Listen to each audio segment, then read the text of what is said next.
Mr. President, every week I've been coming to the Senate floor talking about someone in my state, the great state of Alaska, who makes Alaska a better place for all of us, for the community, for everybody living there.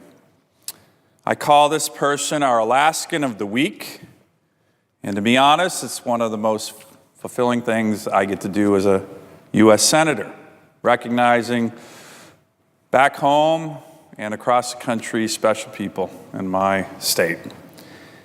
And there's no doubt many here in the chamber and the people who are watching from home have seen pictures and television shows about Alaska. We, a little biased, I know one of our pages is an Alaskan himself, that we have the most beautiful state, not only in the country, but in the world. And so we want to encourage everybody watching to come visit Alaska. It will be the trip of a lifetime. I absolutely guarantee it. But it's truly the people of Alaska that make our state so special. People with big hearts who band together to solve challenges. And like all places, we have challenges. So, Mr. President, this week I'd like to recognize Michael Carson for his work to help people in Alaska who are struggling with addiction. And we know this is a problem that's impacting every single state in our great nation. Michael lives in Palmer, Alaska, a picturesque town about 45 miles from Anchorage in Alaska's vast Matanuska-Susitna Valley, what we just call the Valley, or the Mat-Su. It's about the size of West Virginia, so don't get me going on the size of Alaska. It'll embarrass actually all of my colleagues here, unfortunately for them. Palmer is flanked by the rolling Talkeetna Mountains to the north, the Sawtooth Chugach Mountains towards the south.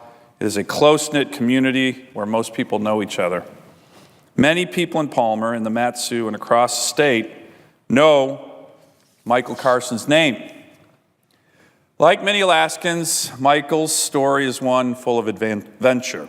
Originally from California, he received his undergraduate in early childhood development from the University of Texas.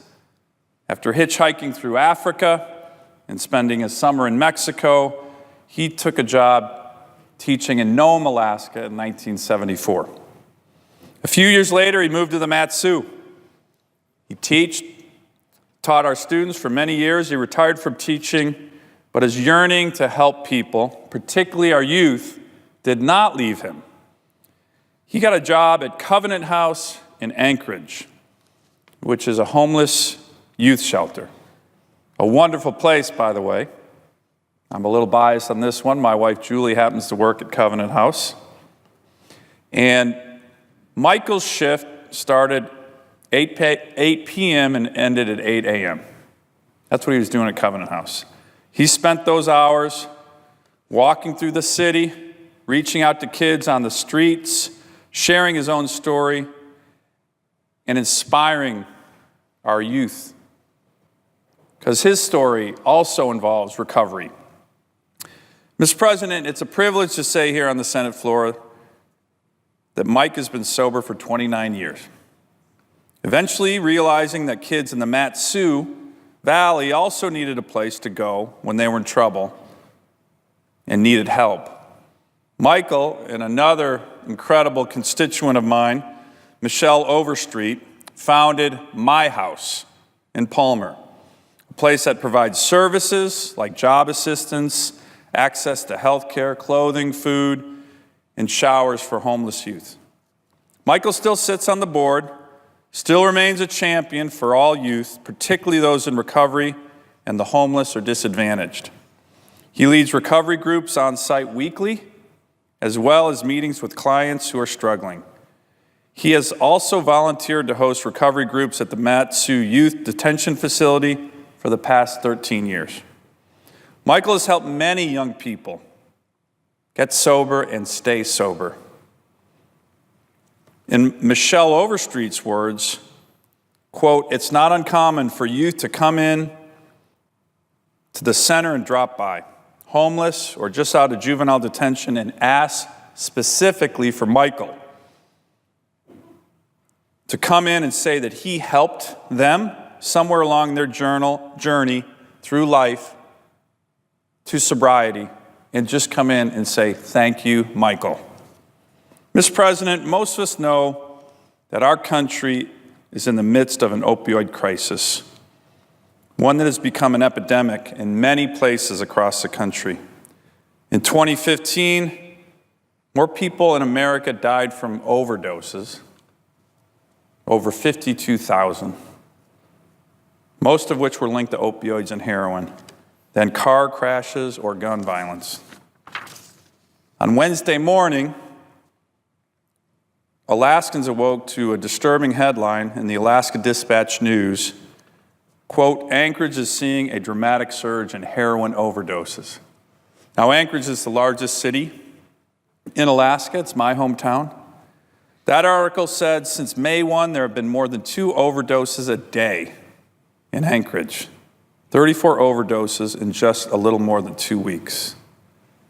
Mr. President, like almost every state in this great nation of ours, Alaska is being hit hard by the opioid crisis, and we are trying to focus as much attention in a bipartisan fashion on addressing this crisis, whether in Alaska or Kentucky or New Hampshire or Indiana or Vermont. But we need people like Michael. We need people like Michael. Every state does. He started the only grassroots opioid task force in the state of Alaska and continues to chair that effort to this day. He knows too well how the abuse of opioids and other drugs and alcohol robs our citizens, but particularly our youth, of their lives and promise and future. And he also understands how very important it is to have resources for those who need the support in recovery. Now, those resources come in many forms. We've been trying in the Congress in the last year and a half to bring significant resources to our state and local communities. We're doing that. State support is also important across the country, but perhaps most important is the community support. Having people like Michael on the front lines who understand that addiction is not a moral failure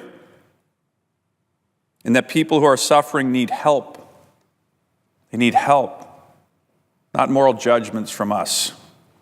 Because of Michael's involvement and the involvement of so many others in Alaska, and particularly in the Mat-Su, there are places for people who are suffering to call and get help. There are places to go and heal, and places where our youth can have leaders who listen to them, like Michael. Michael says that it's vital for his own recovery to continue to help people who are suffering from addiction. He calls it, quote, survivor obligation. I call it the work of angels. Michael, thanks for all you do, and congratulations on being our Alaskan of the Week. I yield the floor.